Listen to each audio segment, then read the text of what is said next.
ঠিক কিনা গণ?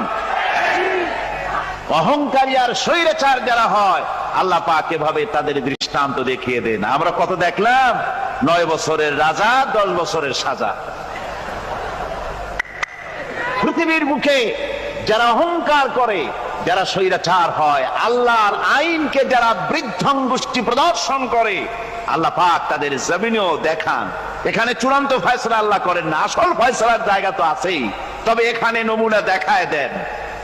কিন্তু মুশকিল হচ্ছে, ইতিহাসের সবচাইতে বড় শিক্ষা হলো ইতিহাস থেকে মানুষেরা শিক্ষা গ্রহণ করে না। একজনে যে কাম করে বিপদে পড়ে, আর একজন এসে আবার সেই পথেই অগ্রসর হয়, নিশ্চিত মৃত্যুর পথে। আমার বন্ধুগণ, আল্লাহ পাক বলছেন সেই দিন আমার রাজত্ব হবে আর কারো রাজত্ব